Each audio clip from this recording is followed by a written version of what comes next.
совета мы убеждены, что чтобы украинские...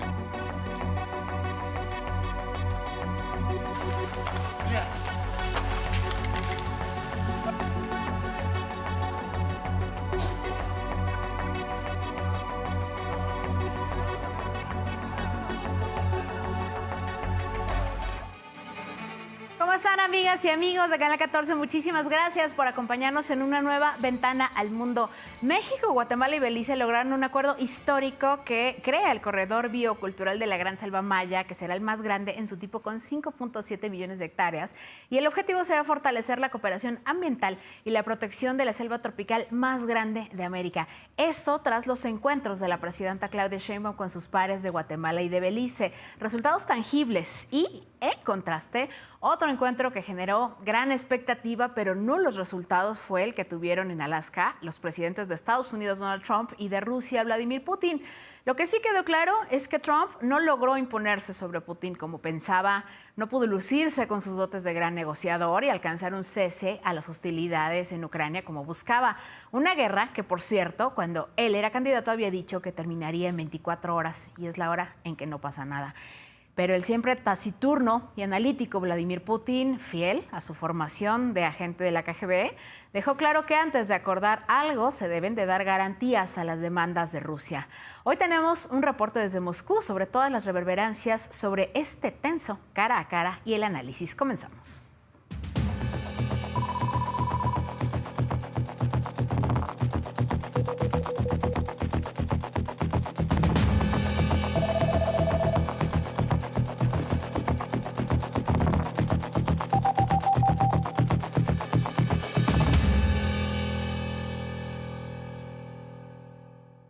Un encuentro trilateral entre México, Guatemala y Belice que tuvo grandes resultados. Esto es pavimentar precisamente la cooperación en estas tres naciones en aras de la biodiversidad de usted. La presidenta Claudia Sheinbaum sostuvo un encuentro histórico con sus pares de Guatemala, Bernardo Arévalo de León, y Belice, John Antonio Briceño, en Calakmul, Campeche, en donde firmaron un acuerdo trilateral que establece la creación del corredor biocultural de la Gran Selva Maya. Se busca la preservación del patrimonio cultural y natural de 5.7 millones de hectáreas de este bosque tropical, el segundo más importante del continente después del Amazonas.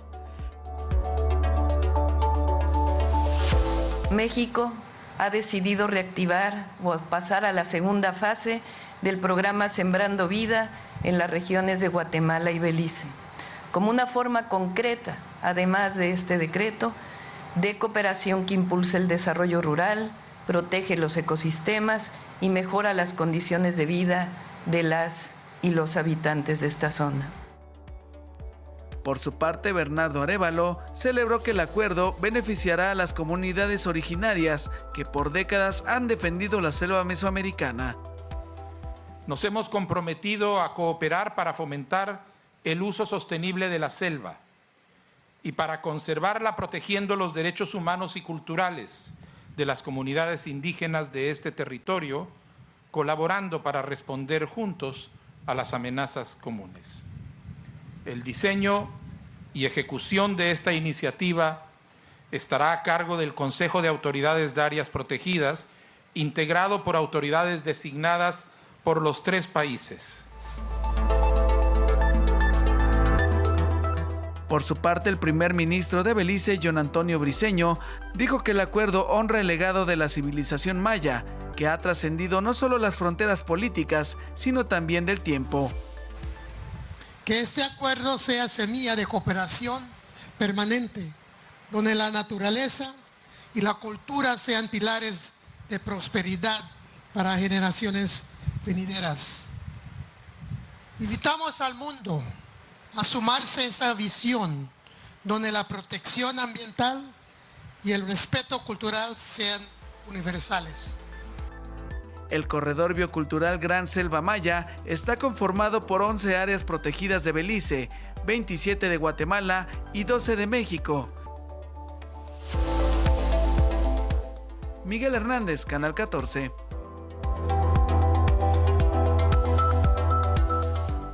Y Por otra parte, tras 4 días de trabajos concluyó la 16ª Conferencia Regional sobre la Mujer de América Latina y el Caribe.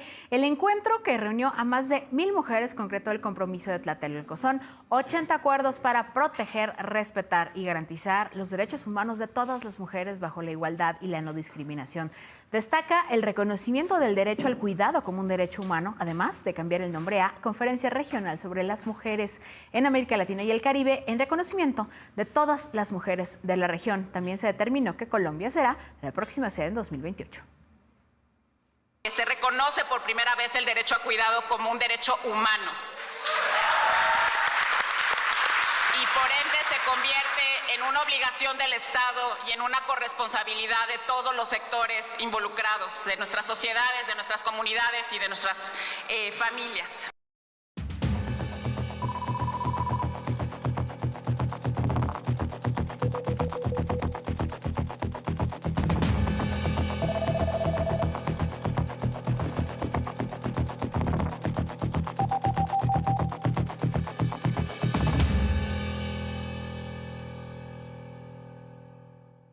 Ya veíamos las imágenes de este cara a cara entre Vladimir Putin y Donald Trump, un acuerdo pues que no se vio a la luz pues algún avance en esta guerra que había dicho Donald Trump que terminaría en 24 horas. Vamos a ver qué ha pasado desde esta cumbre que tuvieron el viernes en Alaska y todas las reacciones que se han dado al respecto de este encuentro. Vámonos con el envío que nos hacen desde Moscú, la agencia Prensa Latina. Saludos para el equipo de Ventana al Mundo de Canal 14 y su audiencia. Más de 48 horas han pasado desde la ya calificada por muchos como un suceso trascendental a nivel internacional, tanto desde la mirada positiva como las insistentes manifestaciones para desacreditar la cumbre entre los presidentes de Rusia, Vladimir Putin, y de Estados Unidos, Donald Trump, celebrada el pasado viernes 15 de agosto en la base militar El Mondor Richardson en la ciudad de Anchorage, en el estado de Alaska. El encuentro de cerca de 3 horas concluyó sin acuerdos aparentes, pero a decir de los mandatarios fue fructífero y se desarrolló en un ambiente de respeto y camaradería, donde ambas partes sentaron sus posturas en relación con la temática a centrar: lograr un proceso de paz en el conflicto en Ucrania. En ese sentido, los invito a escuchar lo que dijo en declaraciones a la prensa el líder ruso tras concluir la cumbre con su par estadounidense. Трампом, он сегодня говорил об этом, что, безусловно, должна быть обеспечена и безопасность Украины. Конечно, мы готовы над этим работать. Хочется надеяться, что достигнутое нами понимание позволит приблизиться к той цели и откроет дорогу к миру на Украине. Мы рассчитываем, что в Киеве и европейских столицах воспримут все это в конструктивном ключе и не станут чинить никаких препятствий. Ahora bien, como era de esperar desde Occidente, la postura mediática enseguida tiró a ráfagas que el encuentro fue fallido por no tener acuerdos concretos. Sin embargo, lo que sí resulta un verdadero marcador de lo logrado es que el inquilino de la Casa Blanca del viernes hasta hoy cambió su postura y ya no habla de cese el fuego, sino de alcanzar una paz duradera. Escuchemos de su propia voz los detalles. And we agreed on a lot of points. I mean, a lot of points we're agreed on. There's not that much. There's, 1 or 2 pretty significant items, but I think they can be reached. Now it's really up to President Zelensky to get it done. And I would also say the European nations, they have to get involved a little bit. Ukraine has to agree to it. Maybe they'll say no. Estas declaraciones realizadas por Trump horas después de la cumbre y de dialogar con los líderes europeos y con su homólogo ucraniano Volodymyr Zelensky parecen no tener concordancia con los deseos del líder de Kiev, pues mantiene su postura del cese al fuego y trabajar con una supuesta rapidez para alcanzar un acuerdo final. Lo que sí ya está pautado es que las faltas de concordancia en las posturas entre Washington y Kiev serán vistas este lunes en el despacho Oval de de la Casa Blanca cuando Trump reciba a Zelensky. Por su parte, desde aquí, desde Moscú, los halagos a los resultados del encuentro no van más allá de lo ya expuesto por Putin. La realidad es que Alaska marcó un hito simbólico al ser la primera visita del líder del gigante eurasiático a territorio estadounidense desde 2015 y la octava como presidente. Esta cumbre constituyó la reunión número 49 que sostiene Putin con homólogos estadounidenses en sus 25 años de poder, tanto como jefe de Estado o primer ministro. Un decursar que ha ido de la amistad al hielo. Por ejemplo, con Bush hablaba de mirarle a los ojos y ver su alma mientras conducían juntos por Texas, además de la firma de tratados nucleares. Con Obama todo se enfrió tras los sucesos de Crimea en 2014 y con Biden apenas se toleraban. ¿Qué pasará en este segundo mandato de Trump? Pues para eso los invito a seguir esta saga. Ahora me despido del equipo deseándoles un feliz inicio de semana. Y mucho es lo que está en juego en estas negociaciones. Recordemos que Putin ya se había apoderado antes de la península ucraniana de Crimea, 8 años antes, después de esta revolución que derrocó al presidente prorruso de Ucrania y lo reemplazó por un gobierno más prooccidental. La anexión ocurrió después de, recordemos, este controvertido de referéndum celebrado en 2014, seguido por la declaración de independencia de Crimea ese mismo año y la firma del tratado de anexión. Entonces, Crimea pasó a ser oficialmente y unilateralmente territorio ruso. El siguiente paso fue la guerra que vivimos hoy en día y la operación que lanzó pues aquel 24 de febrero del 2022. Entonces, Vladimir Putin ordenó el envío de 200,000 soldados a Ucrania con el objetivo, dijo, de en cuestión de días tomar Kiev, derrocar al gobierno prooccidental y devolver a Ucrania a la esfera de la influencia rusa, lo que llamó desmilitarizar y desnazificar Ucrania. Actualmente Rusia está en poder de una quinta parte del territorio ucraniano, incluyendo las regiones del Donbass, las provincias de Lugansk y Donetsk y otras regiones que han ganado mediante todas estas batallas en los combates. Y a todo esto, Zelensky hoy sostuvo una videoconferencia con los líderes de Reino Unido, Alemania, Francia y la presidenta de la Comisión Europea, Ursula von der Leyen. Afirmó que todavía no hay indicios de una cumbre tripartita. Since the territorial issue is so important, it should be discussed only by the leaders of Ukraine and Russia at the trilateral Ukraine, United States, Russia. So far, Russia gives no sign that trilateral will happen. And if Russia refuses, then new sanctions.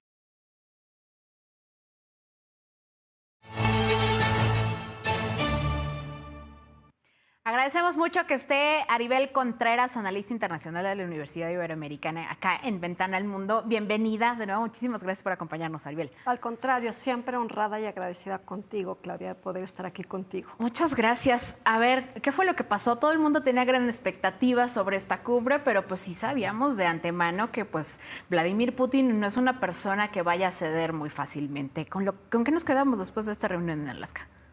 Me encanta tu planteamiento, Claudia, porque sin duda a nivel mediático se dice que fue un fracaso, que Putin dobló a Trump y que prácticamente no tenía por qué haber sido esta cumbre. Yo la verdad es que opino totalmente diferente porque es mucho mejor que haya este avance a que no haya. Más allá de que estemos en total desacuerdo en las formas, en el fondo del protocolo, la manera en cómo lo aplaudió, lo saludó, le puso la alfombra roja, una reunión que se esperaba 6 horas, pero que terminó en 2 horas y media y que se dijo muy poco a la prensa, pues es impensable creer que si tú estás invitando a alguien a tu casa porque te interesa a ti negociar, lo vas a estar tratando con la punta del pie. Claro.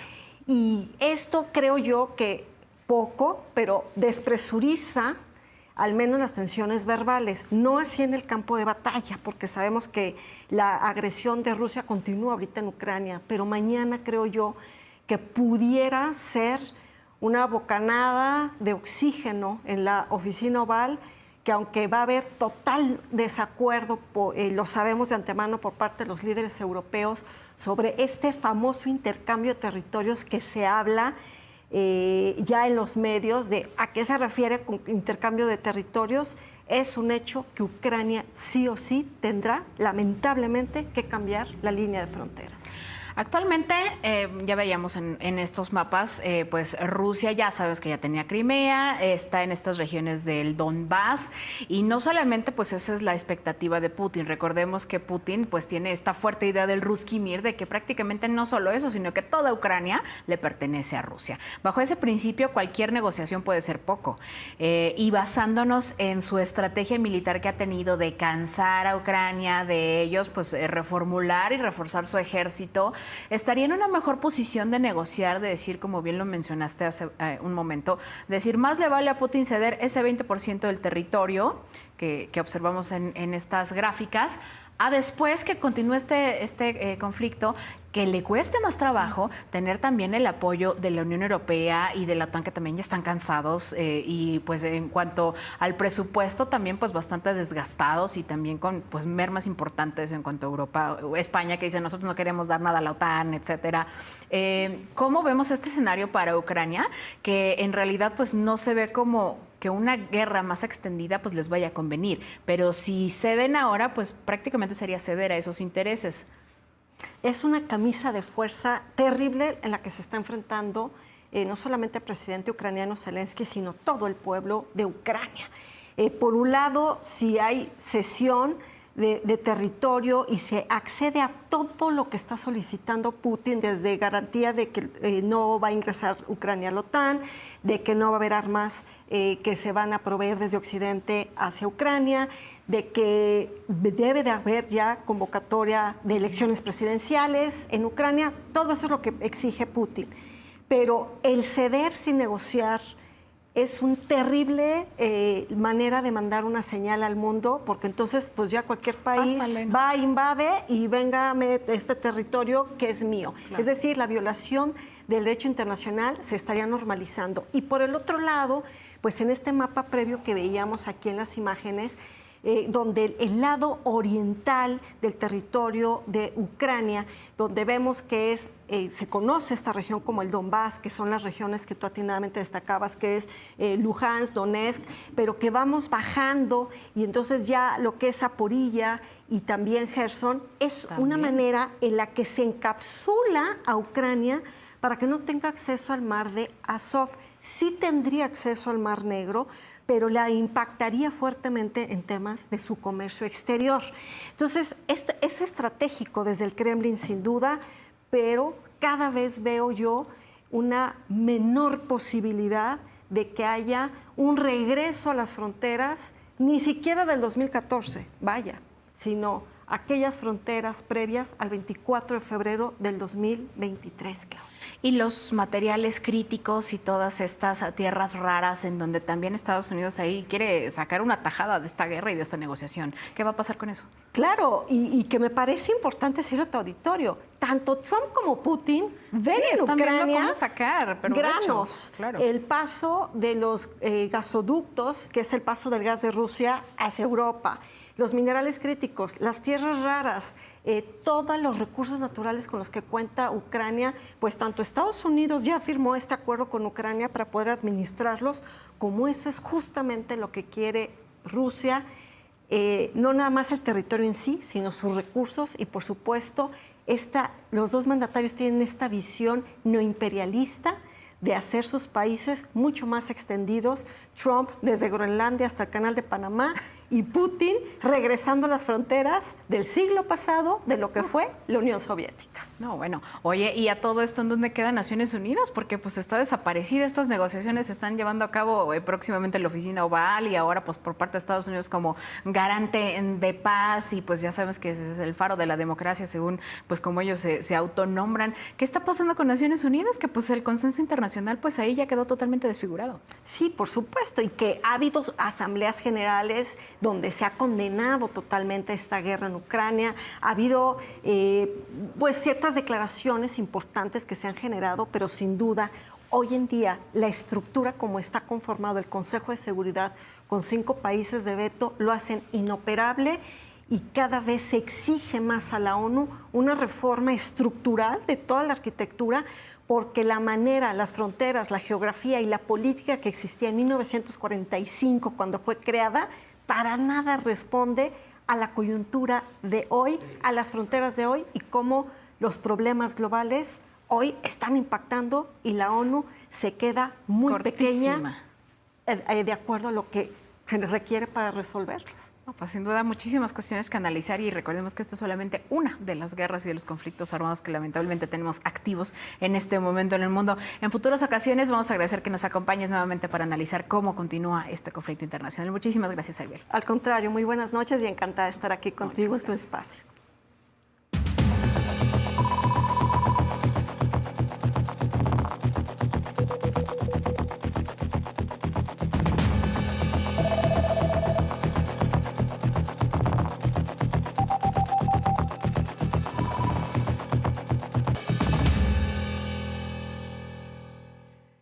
Hablando de otra guerra, Israel ahora ha autorizado abiertamente ya sus planes para lo que han reconocido como enterrar la idea de un Estado palestino. Son las propias palabras. Escuche usted del ministro de Finanzas, Bezalel Smotrich. הם ידברו על החלום השקרי הפלסטיני. אנחנו נמשיך לבנות מציאות יהודית מגשימה. המציאות הזו קוברת סופית את רעיון המדינה הפלסטינית. פשוט כי אין במה להכיר ואין למי להכיר. אליהו, איש חזון ועשייה. Es un proyecto que contempla la construcción de 3.400 viviendas entre la parte de Jerusalén del Este y el asentamiento judío de Male al-Dum, dividiendo totalmente Cisjordania.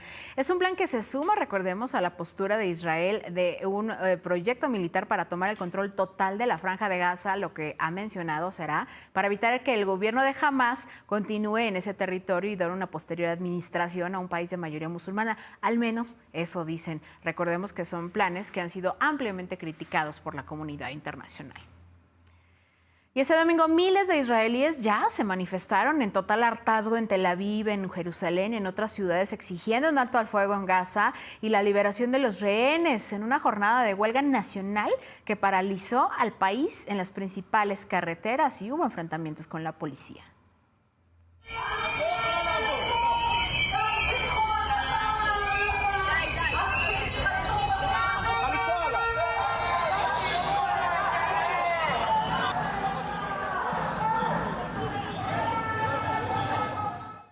Allá está, es el hartazgo que ya tienen también incluso dentro de Israel y mientras tanto en la Franja de Gaza ya son más de 250 las personas que han muerto de hambre, en su mayoría niñas y niños.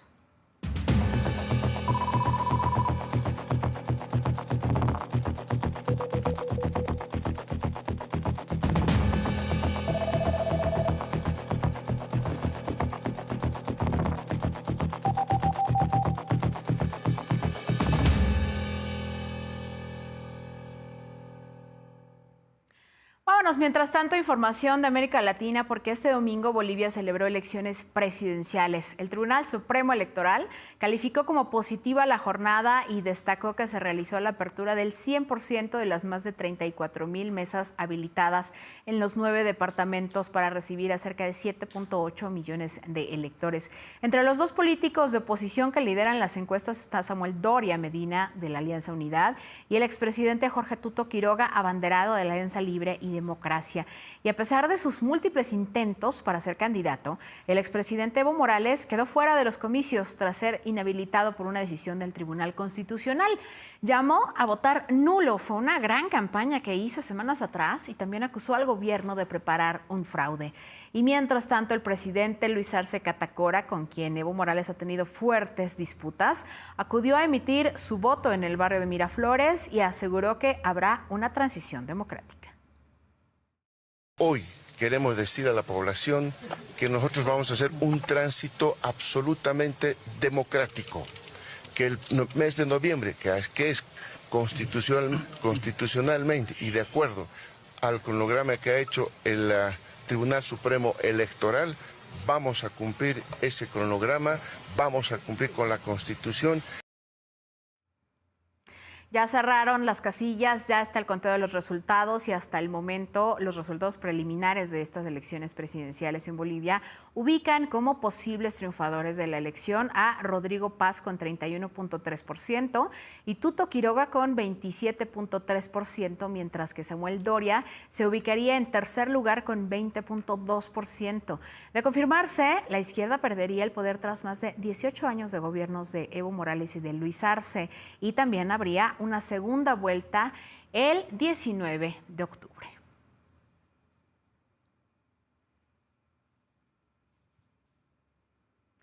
En más información del mundo, en Estados Unidos, un tiroteo al interior de un centro nocturno en Brooklyn dejó 3 muertos y 8 heridos. La policía de Nueva York cree que los hechos derivaron de enfrentamientos entre bandas rivales.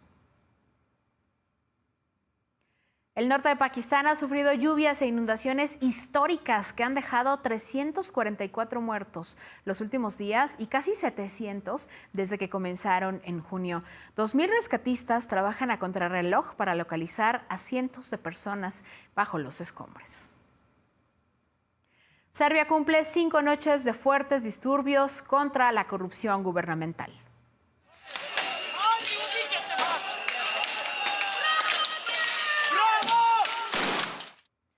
Hay 200 heridos y 20 personas detenidas. El presidente Aleksandar Vučić advirtió medidas represivas para los manifestantes y calificó estas movilizaciones como terrorismo puro.